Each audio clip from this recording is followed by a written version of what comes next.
Lalbaug bridge પાસેનો royal મેળાના બાઉન્સરોએ સામાન્ય જનતા પર લાકડીઓ વડે હુમલો કરતા મેળાના આયોજકો દ્વારા ખુલાસો કરવામાં આવ્યો છે। લાલબાગ બ્રિજ પાસે ભરાયેલા રોયલ મેળામાં મોટી સંખ્યામાં પરિવારો અને યુવાનો ઉમટી પડ્યા હતા। કોઈ કારણોસર મેળાના સંચાલકો દ્વારા રાખવામાં આવેલા બાઉન્સરો અને મુલાકાતીઓ વચ્ચે બોલાચાલી થઈ અને છૂટા હાથની મારામારીના વિડીયો સોશિયલ મીડિયામાં વાયરલ થયા,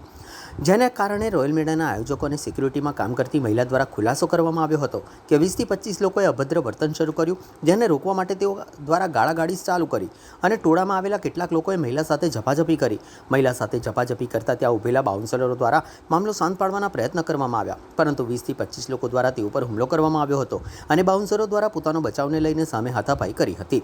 જેને લઈને આજે રોયલ મેળાના આયોજકો દ્વારા ખુલાસો આપવામાં આવ્યો હતો। સત્ય હકીકત એ છે કે એ લોકો 20થી 25 જણ હતા અને સિક્યુરિટી જે ગાર્ડ છે એમની સાથે અભદ્ર વર્તન કરી જે ધક્કાધુક્કી કરી હતી એના હિસાબે થોડું સાધારણ ઘર્ષણ થયેલું। એના પછી એ લોકો ધમકી આપતા હતા, એના પછી એ લોકો બધા માણસોને બોલાયા અને તોડફોડ કરવાની ધમકી આપી। એના પછી અમે કંટ્રોલમાં ફોન કર્યો,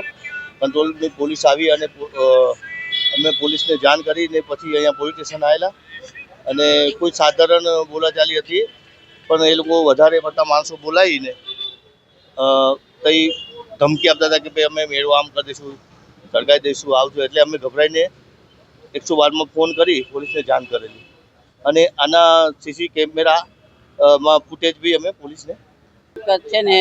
હું ત્યાં જ હતી, મેન ગેટ પર જ હતી। હવે નો એન્ટ્રીમાંથી એ લોકોએ એન્ટ્રી કરી ને ત્યાંથી હું કીધું કે બેન અહીંયાથી જવાની એન્ટ્રી નથી, તે છતાંય બધા 15 જણ અંદર ઘૂસી ગયા ને હું એવું કીધું કે અહીંયાથી જવાની એન્ટ્રી નથી, તો અહીંયાથી મેં કીધું સરને તઈ કહીને આગળથી તમને એન્ટ્રી કરો ને એ લોકો બધા મને 15થી 25 માણસ હતા, મેં બધાના ચહેરાએ ઓળખું છું, બધાને તઈ હાજર કરશે ને તો હું જાતે જ ફરિયાદ કરવાની હતી, પણ હું જોબ પર હતી ને સાંજે એટલે હું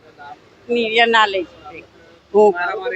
હા, મારા પહેલા બધા મને ફરી વળ્યા, 25 જણ હતા એ લોકો બધા ને મને મારીને ત્યાર પછી એ લોકો તો પેલા ભાઈ લોકોએ હતા નહીં, એ લોકો મારી સેફટી માટે એમને હટ ઉપાડ્યો છે, બીજું કશું જ હતું નહીં। ને એ લોકો જ્યારે મને મારતા હતા, મારા ફેટ બેટ પકડી લીધી હતી, લેડીઝ જેન્ટ્સ બધા થઈને, ત્યાર પછી એ ભાઈ તો અંદર હતા, એમને તો ખબર નથી બિચારાને ને એ મારો બચાવ કરવા માટે એમને હટ ઉપાડ્યો છે।